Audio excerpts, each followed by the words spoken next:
Hello, good evening everybody, and welcome to this evening's Cabinet meeting of Rushcliffe Borough Council. Just to remind everybody that the Cabinet meeting is being live streamed on YouTube. Recording of the meeting will be available afterwards on the Council's YouTube channel. And also under the Openness of Local Government Bodies Regulations 2014, other people may film, record, post on social media or blog from this meeting, but those images and recordings are outside of the control of the council. There has been a change to the published agenda, and item 7 is being withdrawn.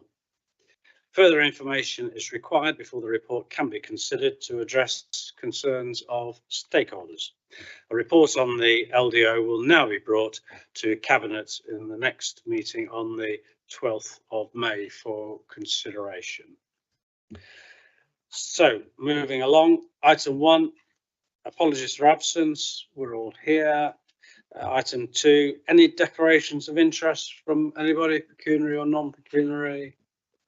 None. Minutes of the meeting held on the 10th of March. May I have your approval to sign those minutes? All in favour? Thank you. Item 4, citizens' questions. There are none. We move to item 5 and opposition group leaders' questions. A question was submitted by Councillor Jen Walker, but as it was connected to item 7, which is now being withdrawn, the question no longer meets the criteria for opposition questions as outlined in the Constitution, and therefore has also been withdrawn. So we move straight to the substantive item on the agenda, item 6, which is the update to private sector housing enforcement policy. I'll turn to Councillor Upton, please. Thank you, Chairman.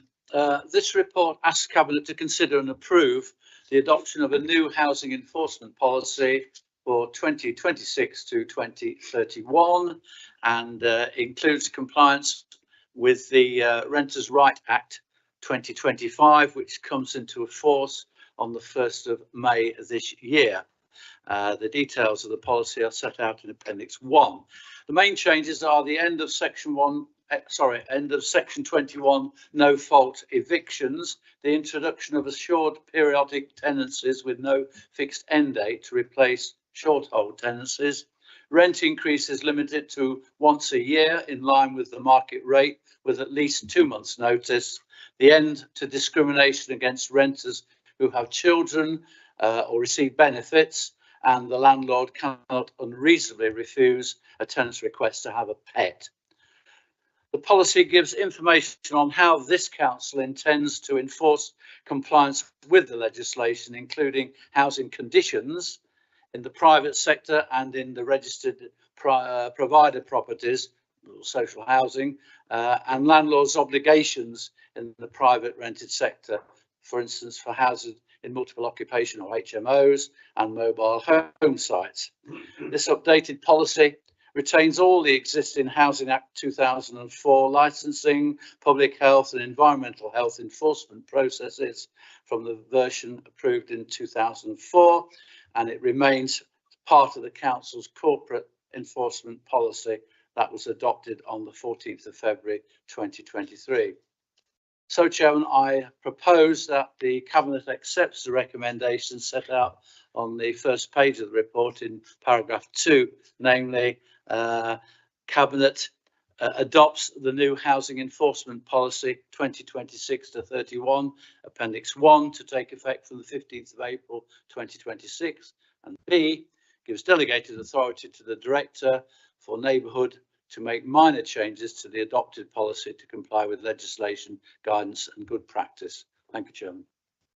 Thank you very much indeed. Second, Councillor Inglis, please. Yeah, thank you. Well, following on from Councillor Upton, I welcome this draft report for the benefits it brings to tenants across the rental and HMO markets, with the new powers afforded to officers and landlord responsibilities in advance of the Renters' Right Act 2025 that comes into force on the 1st of May. Whilst appreciate the majority of landlords are already compliant to provide suitable accommodation I'm sure we can all quote as councillors and experience to tenants' complaints regarding issues in rented accommodation and factors negatively affecting their quality of life and health. This policy addresses many of those issues and provides a comprehensive document to how they'll be managed and enforced when necessary.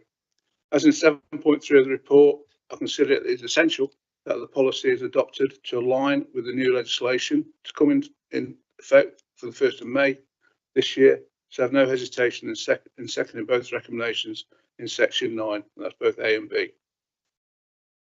Thank you very much indeed. Any questions or comments from anybody?